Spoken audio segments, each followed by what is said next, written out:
धर्मशाला में हिमाचल बीजेपी का हुआ महामंथन में शिरकत करने पहुंचे बीजेपी राष्ट्रीय अध्यक्ष जेपी नड्डा बोले, बीजेपी में पार्टी ही परिवार, अन्य पार्टी में 18 करोड़ सदस्य बनाने की ताकत ही नहीं। नगर निगम चुनावों को लेकर राजनीतिक पार्टियों में हलचल शुरू। पूर्व मंत्री जीएस बाली बोले, सरकारी रोब दिखाने का प्रयास किया तो ध्यान रहे, कांग्रेस पार्टी को सत्ता में आने के लिए 1 साल ही बाकी। सॉफ्टवेयर इंजीनियर ने बंजर जमीन पर लहलहा दिया चाय का बगीचा। जतिन के बगीचे में करीब 3000 चाय के पौधे लहला रहे। कृषि विभाग ने जतिन को दिए 2500 पौधे। और जोगिंद्रनगर शहर में बागवानों की ओवरटेकिंग पर लगेगा प्रतिबंध। शहर में सीसीटीवी कैमरों से होगी ट्रैफिक की मॉनिटरिंग। नशा कारोबारियों पर नकेल कसने के लिए पार्षदों का भी मिलेगा सहयोग। नमस्कार, आप देख रहे हैं HP 24x7। मैं हूं जनीशा। हिमाचल बीजेपी का महामंथन धर्मशाला में हुआ। इसमें शिरकत करने के लिए बीजेपी के राष्ट्रीय अध्यक्ष जेपी नड्डा धर्मशाला पहुंचे। जेपी नड्डा ने कहा कि बीजेपी में पार्टी ही परिवार है, किसी अन्य पार्टी में 18 करोड़ सदस्य बनाने की ताकत ही नहीं है। हम जो लोग भी बीजेपी में आए हैं वो सभी खुशनसीब हैं। वहीं गग्गल एयरपोर्ट पहुंचने पर नड्डा का जोरदार स्वागत हुआ। बीजेपी राष्ट्रीय अध्यक्ष जेपी नड्डा ने कहा कि बीजेपी का संस्कार केंद्र होता है कार्यालय, इसलिए हर जिले में कार्यालय बने, इस बात को लेकर हम चले हैं। हिमाचल में कई जिलों में नए कार्यालयों का शिलान्यास हो चुका है। कोरोना महामारी के दौरान जब सभी राजनीतिक पार्टियां लॉकडाउन हो गई थी, उस समय बीजेपी कार्यकर्ता सेवा भाव में लगे रहे। 25 करोड़ गरीबों असहायों को फूड पैकेट्स बांटे गए। लगभग 6 करोड़ लोगों को महीने भर का राशन वितरित किया गया। जेपी नड्डा ने कहा कि हमें ये ध्यान रखना है कि हम भी सिर्फ हाथ ही तो नहीं लगा रहे, हमें हाथ के साथ जोर भी लगाना है। जेपी नड्डा ने कहा कि आत्म मूल्यांकन करें कि आप क्या अकेले ही चल रहे हैं और आपने किसी को जोड़ा भी है या नहीं। हिमाचल बीजेपी के महामंथन में बीजेपी के राष्ट्रीय अध्यक्ष जेपी नड्डा ने कहा कि अटल का हिमाचल प्रदेश से विशेष लगाव था, ऐसा ही नरेंद्र मोदी ने भी किया। उन्होंने बिना मांगे हिमाचल को विशेष राज्य का दर्जा लौटाया है। योजना जाति के आधार पर नहीं दिया जा रहा है, कम्युनिटी के आधार पर नहीं दिया जा रहा है, सबका सब जो गरीब है, जिसको जरूरत है। 8 करोड़ दिया, 9 करोड़ देने का लक्ष्य बना लिया। यही सरकार यूपीए की थी ना, 9 सिलेंडर देंगे या 12 देंगे, इसमें से कितनों पर रिबेट मिलेगा, किस पर सब्सिडी छूटेगी, ये करते थे। यहाँ मोदी जी ने 8 करोड़ लोगों को 8 करोड़ बहनों को बांट दिया और 1 करोड़ इस साल भी बांटने का लक्ष्य बना लिया। इस तरीके से तो ये हमारा इकोनॉमिक मॉडल है, सबका साथ, सबका विकास और सबका विश्वास। एक मैं आप सबसे जरूर निवेदन करूंगा कि हम सब लोग कि हमारी ताकत है, तो उस ताकत में कभी कभी हम कमजोर भी होने लगते हैं, उसका हमको ध्यान रखना चाहिए। क्या है हमारी ताकत? हमारी ताकत है एकता, और एकता के साथ बड़े बड़े काम को हाथ में लेना।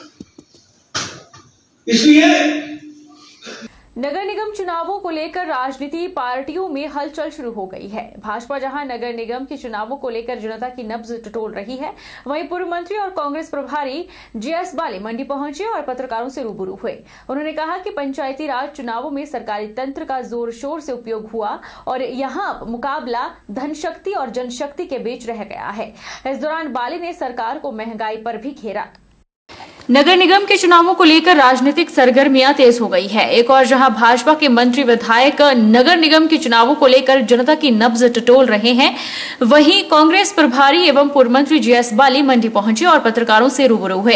इस दौरान उनके साथ पूर्व मंत्री कौल सिंह ठाकुर भी मौजूद रहे। पत्रकार वार्ता के दौरान उन्होंने सरकार पर हमला बोलते हुए कहा कि पंचायती राज संस्थाओं के चुनावों में सरकारी तंत्र का जोर शोर से उपयोग हो रहा है और यहाँ मुकाबला धनशक्ति और जनशक्ति के बीच रह गया है।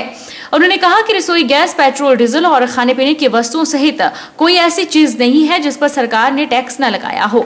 सरकार ने बीपीएल परिवारों को फ्री सिलेंडर का लालच दिया, एक सिलेंडर तो मुफ्त दे दिया, लेकिन अब दूसरा सिलेंडर के लिए 3 गुना देना पड़ रहा है। बाली ने सरकार को बेरोजगारी, सरकारी सेक्टर की निजीकरण करने को लेकर भी घेरा। शक्ति जो है आपने देख लिया, जैसे पंजाब में कांग्रेस पार्टी का साथ लोगों ने दिया है, वैसे ही लोग जो लगातार सिलेंडर की कीमतें, गैस की कीमतें, पेट्रोल की कीमतें, डीजल की कीमतें, खाने पीने की वस्तुओं की कीमतें, और कोई ऐसी चीज नहीं है जिसके ऊपर इस सरकार ने टैक्स के ऊपर टैक्स नहीं लगाया। आज मनरेगा वालों को फ्री सिलेंडर की जो गरीब आदमी है आईडीपी, उनको फ्री सिलेंडर देने की बात की इन्होंने। फ्री सिलेंडर करके इन्होंने इतनी चालाकी से काम किया कि जो मनरेगा वाले भी थे, जो बेचारे लकड़ी से किसी और चीज से काम चला लेते थे, उनको सिलेंडर की हाथ डाली और एक सिलेंडर फ्री दिया, और दूसरा सिलेंडर जो अब मिल रहा है वो 3 गुना प्राइस पे मिल रहा है। ये लोगों को समझना है कि ये कितने शातिर हैं और कितने बारीकी से सारे काम कर रहे हैं। जीएस बाली ने सरकार पर निशाना साधते हुए कहा कि सरकार ने पिछले 3.25 साल में कोई ऐसा काम नहीं किया जिसको यह जनता के बीच दर्शा सके, और बेरोजगारी चरम सीमा पर है। उन्होंने कहा कि हमने अपनी सरकार के खिलाफ लड़कर 150 करोड़ रुपया बेरोजगारी भत्ते के लिए रखा था, लेकिन प्रदेश सरकार ने आते ही बजट में इसे खत्म कर दिया। उन्होंने लोगों से अपील की कि लोग आगे आएं और अपने वोट का सही इस्तेमाल कर कांग्रेस को विजयी बनाएं। उन्होंने कहा कि पार्टी में ऐसे व्यक्ति को ही टिकट दिया जाएगा जो कांग्रेस विचारधारा का हो। और हमारा सबसे बड़ा जो क्राइटेरिया रहेगा टिकट देने का, वो रहेगा पार्टी में लोगों की विचारधारा। जो कांग्रेस की विचारधारा के लोग होंगे उनको देंगे, पर ऐसा भी नहीं है कि कोई एक्सेप्शन बहुत बड़ी आ गई कि ये बड़ा विनिबिलिटी है इसकी, तो उसको भी हम कंसीडर कर सकते हैं। पूर्व मंत्री जीएस बाली ने प्रदेश सरकार पर जमकर निशाना साधा। पत्रकार वार्ता में उन्होंने कहा कि भाजपा जो झूठा प्रचार कर रही है उसका कांग्रेस कार्यकर्ता डटकर मुकाबला कर रहे हैं, और अगर किस सरकारी तंत्र को प्रेशर में लेकर या सरकारी रूप दिखाने का प्रयास किया गया तो ध्यान रहे कि कांग्रेस पार्टी का सत्ता में आने के लिए 1 साल ही बाकी है। उन्होंने कहा कि लोकतंत्र में निष्पक्ष होकर काम करना चाहिए। जो झूठा प्रचार ये लोग कर रहे हैं वो उसका हम लोग डट करके, हमारे कैंडिडेट भी, हम भी मुकाबला करेंगे। और अगर किसी ने सरकारी तंत्र को प्रेशर में लेकर के और अपना सरकारी रोब दिखा करके किसी ने प्रयास किया कि आर्म ट्विस्टिंग करने का, तो ज्यादा दिन बाकी नहीं है, 1 ही साल बाकी है, सरकार कांग्रेस की आने वाली है। पत्रकार वार्ता में कांग्रेस ने प्रदेश सरकार को कोरोना को लेकर भी घेरा। पूर्व मंत्री जीएस बाली और कौल सिंह ठाकुर ने कहा कि कोरोना के बीच मंडी में शिवरात्रि आयोजित की जा रही है, जिसमें इतने सारे लोग इकट्ठा होंगे और कोरोना फैल सकता है, लेकिन सरकार को इससे कोई सरोकार नहीं है। सरकार अब ग्रामीण इलाकों में कोरोना भेजना चाहती है। उन्होंने कहा कि प्रदेश सरकार की आधी कैबिनेट को कोरोना हुआ और मुख्यमंत्री को तो 2 बार हुआ, लेकिन फिर भी सरकार को कोई फिक्र नहीं है।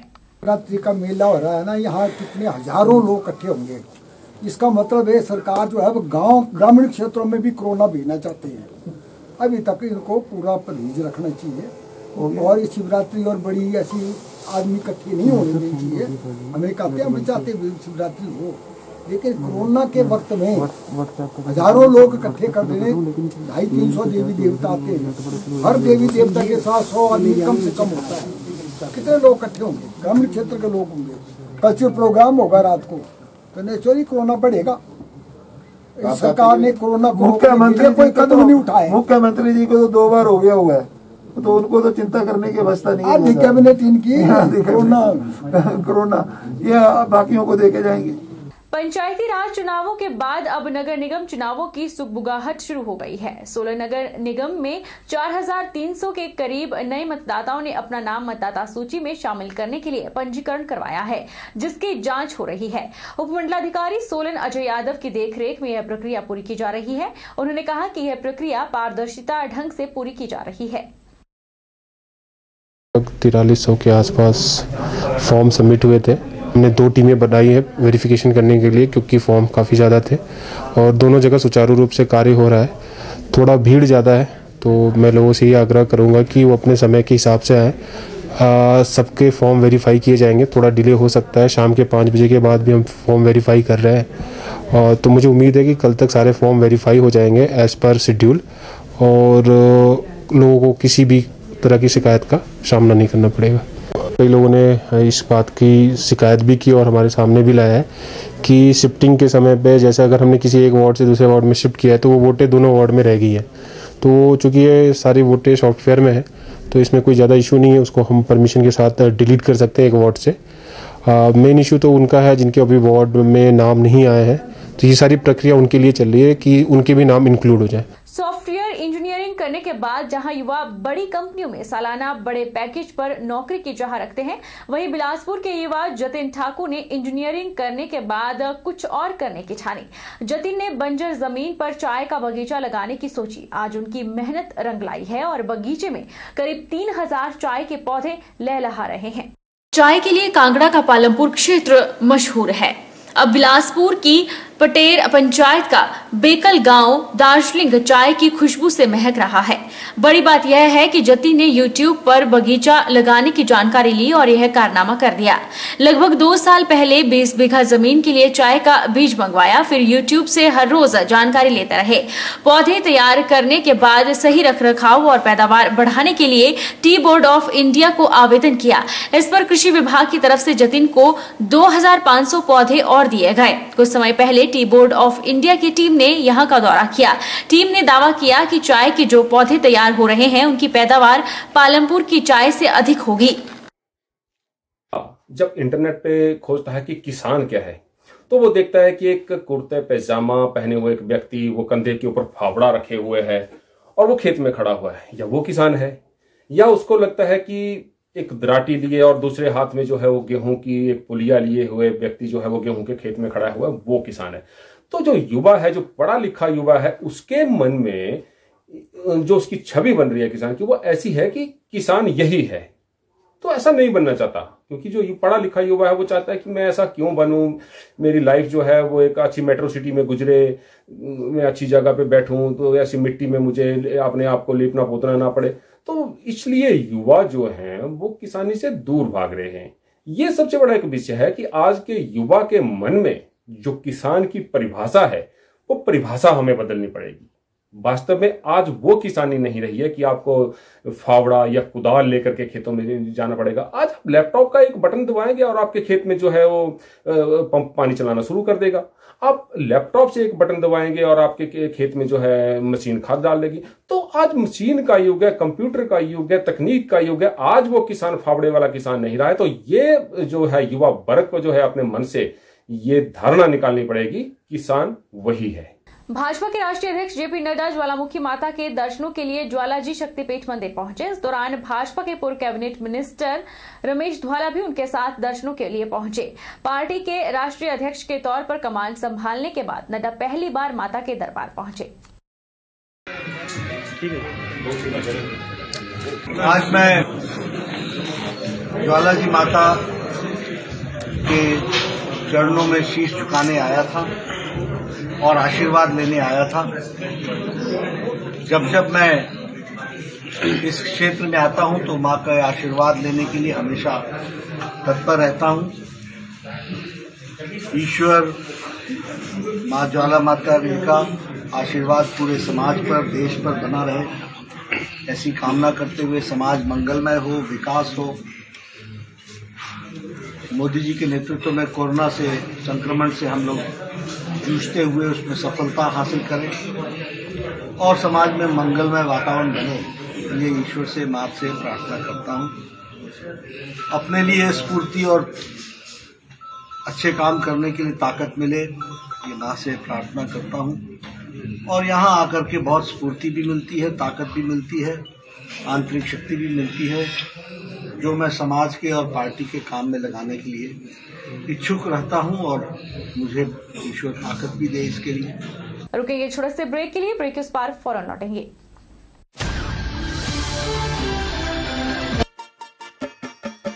छोटे, आज का मैच तेरी बैटिंग का असली टेस्ट है। Test sir, test drive.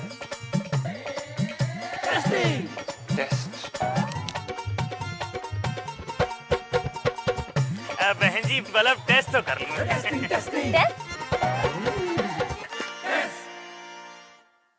मन में शक है तो सरकारी अस्पताल के आईसीटीसी में HIV की मुफ्त जांच कराएं और सलाह पाएं। ये सब कॉन्फिडेंशियल है और किसी को पता भी नहीं चलेगा।